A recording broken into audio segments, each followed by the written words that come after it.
ಹಾಗೂ ಹೆಬ್ಬಾಳ್ ಗ್ರಾಮದ ಗುರು ಹಿರಿಯರಿಗೂ ಕೃತಜ್ಞತೆಯನ್ನು ಸಲ್ಲಿಸುತ್ತೇನೆ. ನಾನು ಇರಲು ಮನೆಯಿಲ್ಲದ ಅತ್ಯಂತ ಬಡ ಕುಟುಂಬದ ಮಗಳು.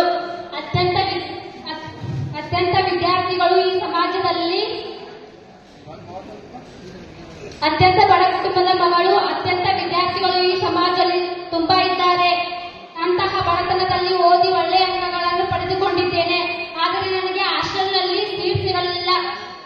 ಈಗಿನ ಅಧಿಕಾರಿಗಳು ರಾಜಕೀಯ ನಾಯಕರ ಕೈಗೊಂಬೆಯಂತೆ ಕೆಲಸ ಮಾಡುತ್ತಿದ್ದಾರೆ. ನಾನು ನನ್ನ ಗೆಳತಿ ಅವಳದ್ದು 96 ಆಗಿದೆ. ನಾವು ಹಾಸ್ಟೆಲ್ ಮತ್ತು PCM ಹಾಸ್ಟೆಲ್ನಲ್ಲಿ ಕೇಳಿದರೆ ಪರ್ಸೆಂಟೇಜ್ ಮಾಡಿದ್ರೆ ಆಗಲ್ಲ, ತಿಮ್ಮಾಪುರ ಸಾಹೇಬ್ ಹೇಳಿದ್ರೆ ಮಾತ್ರ ತಗೋತೀವಿ ಅಂದ್ರು. ತಿಮ್ಮಾಪುರ ಸಾಹೇಬ್ರು ಆಫೀಸ್ ಹೋಗಿ ಕೇಳಿದ್ರೆ ಅವರು ಮಾತನಾಡಿಸಲಿಲ್ಲ. ಮತ್ತೊಮ್ಮೆ ಹೋದಾಗ ಅವರು ಆಸವಾಸನೆಯನ್ನು ಕೊಟ್ಟರು. ಅದೇ ದಿನ 50 ಮಾಡಿದ ವಿದ್ಯಾರ್ಥಿಗಳ ಹಾಸ್ಟೆಲ್ಗೆ ಹೋದರು. 96 ಮಾಡಿದ ನಾವು ವಿದ್ಯಾರ್ಥಿ ಬಸ್ನಲ್ಲಿ ತಿರುಗಾಡುತ್ತಿದ್ದೇವೆ. ನಾವು ಸೈನ್ಸ್ ವಿದ್ಯಾರ್ಥಿಗಳು. ನಾವು ಲ್ಯಾಬ್ ಮುಗಿಸಿಕೊಂಡು ಮನೆಗೆ ಬರಬೇಕಾದ್ರೆ 7 ಗಂಟೆ ಆಗಿರುತ್ತದೆ. ಇಂತಹ ಕೆಟ್ಟ ರಾಜಕೀಯ ವ್ಯವಸ್ಥೆಯಲ್ಲಿ ಕೈಯಲ್ಲಿ ಸಿಕ್ಕ ನಮ್ಮಂತ ಎಷ್ಟೋ ಬಡ ಪ್ರತಿಭಾವಂತ ವಿದ್ಯಾರ್ಥಿಗಳು ಜೀವನ ಹಾಳಾಗುತ್ತಿದೆ. ಕನಸು ಕನಸಾಗಿ ಉಳಿಯುತ್ತಿದೆ.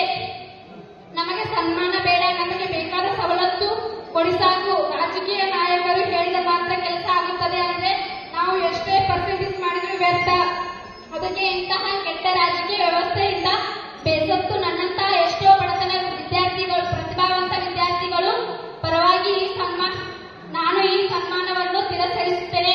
ನನಗೆ ಯಾವುದೇ ಸನ್ಮಾನ ಬೇಡ. ನನಗೆ ಸನ್ಮಾನಿಸಲು ಕರೆದಿರುವ ನಿಮಗೆಲ್ಲರಿಗೂ ತುಂಬಾ ಧನ್ಯವಾದಗಳು. ಬ್ರಾಂಡೆಡ್ ಕನ್ನಡಕದ ಶೋರೂಮ್ ಬೆನ್ ಫ್ರಾಂಕ್ಲಿನ್ ಈಗ ನಿಮ್ಮ ಇಲ್ಕಲ್ ನಗರದಲ್ಲಿ.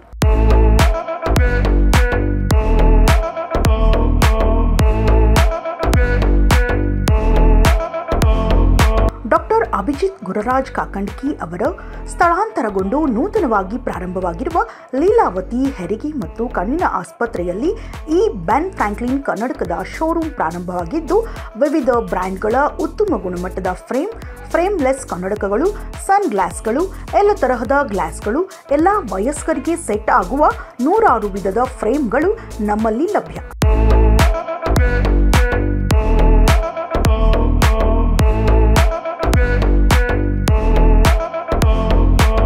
ಕಣ್ಣಿನ ದೃಷ್ಟಿ ನಂಬರ್ ಇರುವ ಕನ್ನಡಕಗಳನ್ನು ಕೊಳ್ಳಲು ಬೇರೆಡೆ 1 ವಾರಗಟ್ಟಲೆ ಕಾಯಬೇಕು.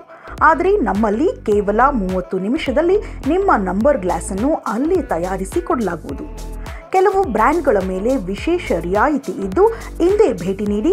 ಬೆನ್ ಫ್ರಾಂಕ್ಲಿನ್ ಕನ್ನಡಕದ ಶೋರೂಮ್ ಮಹೇಶ್ವರಿ ಚಿಕ್ಕಮಕ್ಕಳ ಆಸ್ಪತ್ರೆಯ ಹಿಂಭಾಗ, ಲೀಲಾವತಿ ಹೆರಿಗೆ ಮತ್ತು ಕಣ್ಣಿನ ಆಸ್ಪತ್ರೆ, ಜೋಶಿ ಗಲ್ಲಿ, ಇಲ್ಕಲ್. ಇನ್ನಷ್ಟು ಅಪ್ಡೇಟ್ಗಳಿಗಾಗಿ ಫಾಲೋ ಮಾಡಿ ವಿಜಯಧ್ವನಿ ನ್ಯೂಸ್.